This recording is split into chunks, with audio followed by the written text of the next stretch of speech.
Bonjour la meute. Aujourd'hui, le film que nous allons mettre en position latérale de sécurité s'appelle Blade Runner 2049. Alors Blade Runner 2049, c'est un peu comme si Villeneuve, manifestement trop effrayé par l'idée de se mesurer à son prédécesseur, avait décidé de jouer le mime de bas étage en Saint-Jean Kubrick et Tarkovsky, plutôt que de recréer l'esthétisme noir, foisonnante et suffocante du Blade Runner de Ridley Scott.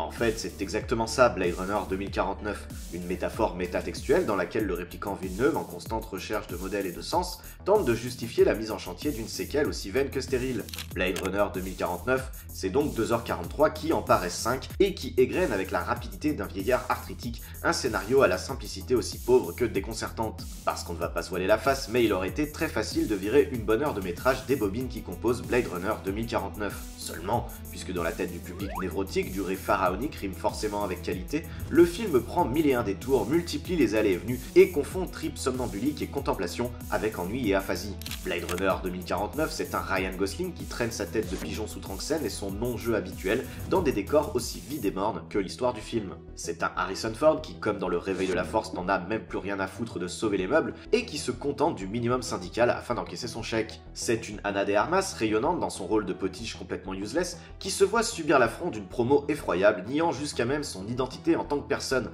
quand je vous dis qu'il y a des trucs très métatextuels dans ce film.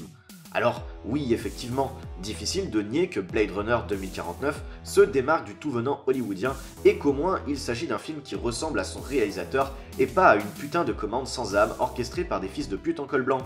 Cela dit, force est de constater que c'est aussi le plus mauvais film de Denis Villeneuve et que ce dernier doit énormément à son chef opérateur Roger Deakins. Celui-ci tentant désespérément de cacher le vide intersidéral de l'intrigue dans un esthétisme cacharel à l'épure assommante. Parce qu'on aura beau essayer de me faire croire que oh my god c'est trop beau lol MDR, tout ce que je vois c'est Ryan Gosling sur un fond bleu, Ryan Gosling sur un fond jaune ou Ryan Gosling sur un putain de fond gris. Alors, oui, c'est peut-être joli, mais c'est aussi sacrément pauvre, et comparé au foisonnement des décors du premier film, une pièce vide baignée dans une lumière monochromatique et meublée de 2 fauteuils Ikea aura toujours beaucoup moins de gueule. Blade Runner 2049, c'est des dialogues abscons qui tentent de cacher leur vacuité par une poésie faussement intello et des pauses interminables entre chaque phrase. Blade Runner 2049, c'est le score pachydermique d'un Hans Zimmer qui ne fait décidément pas dans la finesse et qui use et abuse des infrabasses pour réveiller le spectateur qui piquerait du nez. Blade Runner 2049, c'est à l'instar du remake de Ghost in the Shell cette année, la propension hollywoodienne à sursignifier tout propos et discours afin de le rendre immédiatement compréhensible pour le kidam qui n'en a rien à foutre de philosopher au cinéma. Enfin, Blade Runner 2049,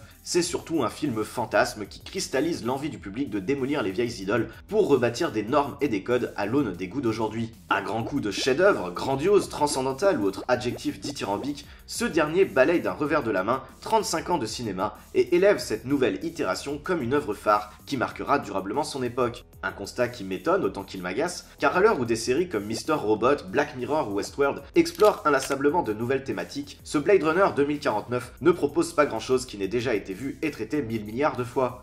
Alors, comme préconisé par Patrick Bruel, on va se dire rendez-vous dans 10 ans. Je peux me tromper, mais je doute qu'il restera grand chose du film de Villeneuve, là où l'œuvre de Scott restera, elle, intemporelle. Alors si c'est pas encore fait, tu peux rejoindre la meute en t'abonnant à la chaîne. Pense à bien cliquer sur la petite cloche de baltringue pour ne pas manquer ta PLS des familles. Tu peux aussi aller prêcher la bonne parole en partageant cette vidéo sur les réseaux sociaux.